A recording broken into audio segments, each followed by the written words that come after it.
Film diperlihatkan sebuah bus yang sedang membawa para tahanan. Satu persatu tahanan pun memperkenalkan namanya. Kemudian sang pemeran utama di film ini pun memperkenalkan namanya. Namanya adalah Ricky. Penyebab Ricky masuk penjara adalah karena ia membunuh orang yang ingin memperkosa pacarnya dan menyebabkan pacarnya meninggal dunia. Tetapi saat ingin masuk, tiba-tiba alat pendeteksi berbunyi dan membuat para sipir kebingungan. Mengapa alarm berbunyi padahal Ricky tidak membawa benda apapun di tubuhnya? Saat diperiksa lagi, ternyata ada beberapa peluru yang bersarang di tubuhnya. Saat sang sipir bertanya mengapa ia tidak mengeluarkan peluru itu dari tubuhnya, Ricky pun menjawab kalau itu untuk kenang-kenangan. Keesokannya saat pagi hari, ada seorang pria tua yang sedang menggosok gigi. Tiba-tiba ia didatangi oleh pria besar yang bernama Samuel, dan ia langsung mencapakan pria tua tersebut. Padahal pria tua tersebut akan bebas dalam beberapa hari lagi. Namun para napi lainnya sering menghajarnya. Namun tiba-tiba Ricky muncul dan menyenggol Samuel dan membuat Samuel terjatuh. Anak buahnya yang ingin menghajar Ricky langsung mengurungkan niatnya saat ia melihat wajah Ricky yang sangat marah atas kelakuan mereka tadi. Singkat cerita, Pak Tua tadi tidak kunjung dibebaskan oleh para sipir di penjara itu. Karena jika kalau ia ingin bebas, maka ia harus mendapatkan izin dari napi yang berkuasa di penjara itu. Karena frustasi, ia pun mengakhiri hidupnya. Ricky yang melihat Pak Tua tadi pun sangat bersedih atas kematiannya. Keesokannya saat Ricky sedang mandi, tiba-tiba ada seorang napi berbadan besar menghajarnya dan membuat Ricky sampai terpental. Ternyata pria itu disuruh oleh Samuel untuk membunuh Ricky. Hanya satu pukulan saja, pukulan Ricky sampai membuat perut orang itu bolong dan tewas seketika. Ternyata Ricky dari kecil sudah memiliki kekuatan super sehingga ia dengan mudahnya melawan pria itu. Lalu Ricky dihampiri dengan pria yang nampaknya cukup kuat. Pria itu bernama Oscar. Oscar mengatakan kepada Ricky kalau ia harus tunduk kepadanya dan jangan membuat masalah. Karena kejadian itu, Ricky pun dibawa ke ruangan asisten kepala sipir yang bernama Musang untuk mendapatkan hukuman. Musang juga mengambil beberapa info dari Ricky dan juga foto pacar Ricky yang telah meninggal. Saat Ricky ingin mengambil foto itu, tiba-tiba tangan Ricky dibacok dengan tangan bajak laut miliknya. Ia sempat dihajar beberapa kali oleh Musang. Seketika Ricky teringat dengan wajah kekasihnya dan mengamuk di tempat itu. Namun Ricky tidak ingin membunuhnya dan mengambil kembali foto kekasihnya tersebut. Bukan hanya jago bela diri, Ricky juga hebat dalam bermain seruling. Karena dulunya Ricky adalah mahasiswa musik. Di saat ia memainkan seruling, ia pun teringat masa-masa indahnya dengan kekasihnya itu. Keesokannya Musang menyuruh Oscar untuk membunuh Ricky.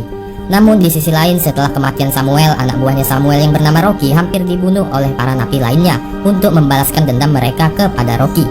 Dan di sini Andrew sangat berambisi untuk membunuh Rocky.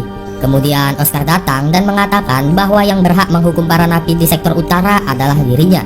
Karena melawan, Oscar pun membunuh Andrew di depan para napi lainnya sebagai contoh agar tidak ada lagi orang yang berani melawannya. Lalu Oscar membawa napi itu ke lapangan dengan tujuan untuk memancing Ricky untuk menyelamatkannya. Benar saja, kemudian datanglah Ricky menemui Oscar. Pertarungan pun terjadi, namun Ricky tidak mau membalas. Ricky meminta Oscar untuk melepaskan Andrew dulu. Karena Oscar tak mau, akhirnya Ricky pun melawannya. Namun Oscar bermain curang dan mengeluarkan sebuah pisau. Ia pun berhasil membuat mata Ricky terluka dan membuat tangan Ricky lumpuh dengan pisaunya. Saat terjatuh, Ricky tak sengaja menemukan sumber air dan memecahkannya. Ia pun langsung membersihkan matanya. Hanya dengan satu pukulan membuat mata Oscar keluar. Dan Oscar pun tewas. Para napi yang marah atas perbuatan Oscar mencoba untuk menyerang Musang. Namun tiba-tiba muncul 3 orang terkuat yang memimpin sektor. Yang pertama adalah Logan, ketua dari sektor barat. Kemudian Tarzan, ketua dari sektor timur. Dan yang terakhir adalah Dragon dari sektor selatan.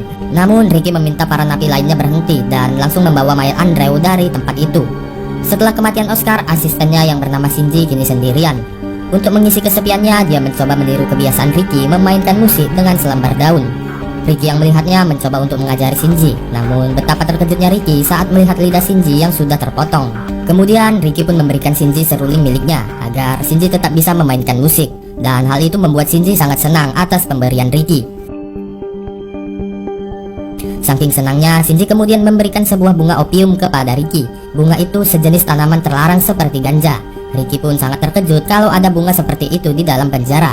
Di sisi lain, Logan melihat mereka berdua dari balik bayang-bayang. Kemudian Shinji dipanggil oleh 3 penguasa untuk dihukum karena ia telah membocorkan rahasia ladang opium ke Ricky. Tetapi kalau ia tidak mau dihukum, Shinji harus membunuh Ricky. Tetapi saat itu Shinji tak mau, sehingga Shinji pun disiksa sampai Shinji tewas. Ricky yang melihat wajah Shinji pun bersedih sekaligus marah kepada orang yang membunuh Shinji. Kemudian Ricky pun membakar ladang bunga opium di sektor barat, dan hal itu membuat Logan sang penguasa sektor barat sangat marah. Perkelahian pun terjadi. Di tengah-tengah pertarungan, Dragon datang untuk membantu Logan. Saat Ricky ingin dihabisi oleh Logan dan Dragon, kemudian Tarzan datang, lalu membawa pergi Ricky dengan alasan ia ingin berduel 1 lawan 1 dengan Ricky sebelum Ricky dibunuh. Di sini Tarzan membawa Ricky ke sebuah ruangan dan mereka pun berduel di tempat itu. Tiba-tiba banyak cairan semen sehingga membuat Ricky dan Tarzan tenggelam dalam semen itu. Hal itu dilakukan untuk membunuh Ricky. Untung saja Ricky dapat lolos sekalian menyelamatkan Tarzan. Namun upaya itu terhenti karena semen yang menyelimuti Ricky segera mengeras dan membuat ia tidak bisa bergerak lagi. Singkat cerita, ketua sipir pun datang dengan anaknya, dan saat anaknya ingin berlari tak sengaja ia terjatuh. Ketua sipir pun bertanya siapa orang yang meletakkan karpet itu, karena hal itulah membuat orang yang menyiapkan karpet tersebut harus kehilangan matanya. Kemudian Musang memberitahu ketua sipir tentang ladang opium kalau ladang tersebut telah musnah. Ketua sipir yang mengetahuinya langsung kejang-kejang sakit jantung. Ia pun langsung meminum obatnya. Lalu ketua sipir langsung menemui Ricky. Terlihat Ricky sedang ditahan di suatu sel dengan tangan dirantai. Lalu saat ketua sipir ingin mendekatinya, tiba-tiba Ricky terbangun dan langsung menarik ketua sipir. Tiba-tiba datang Tarzan untuk menghajar Ricky, tetapi Ricky dapat mengalahkan Tarzan.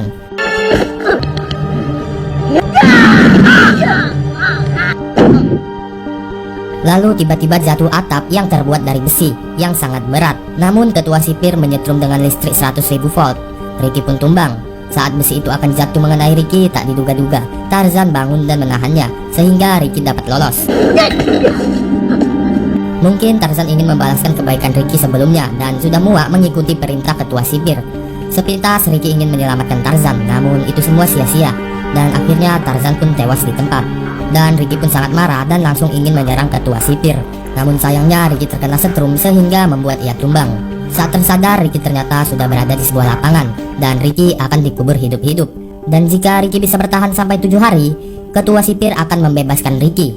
Lalu ketua sipir menyuruh para napi di sana untuk mengubur Ricky secara bergantian. Namun para napi menolak dan tidak mau melakukannya. Seketika orang-orang yang menolak akhirnya ditembak di tempat dan napi lainnya tak bisa berbuat banyak. Mau tak mau para napi pun menguburkan Ricky secara bergantian. Hari demi hari Ricky masih berada di bawah tanah itu, dan setiap malamnya terdengar suara seruling Ricky yang menandakan bahwa Ricky masih hidup. Singkat cerita, 7 hari telah berlalu.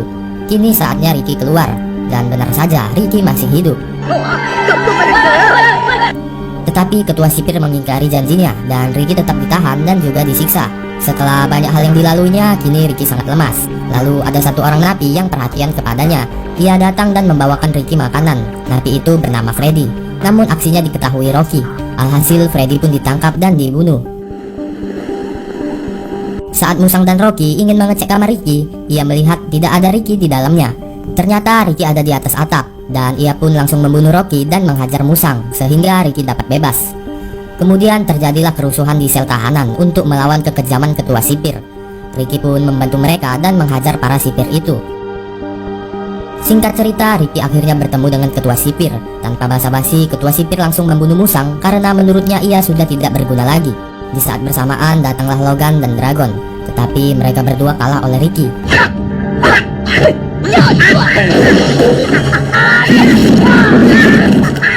Dan tersisalah ketua sipir dan Ricky, dan terjadilah pertarungan. Tak disangka-sangka ternyata ketua sipir mempunyai kekuatan super dan dapat merubah tubuhnya menjadi lebih besar. Seketika Ricky pun kewalahan.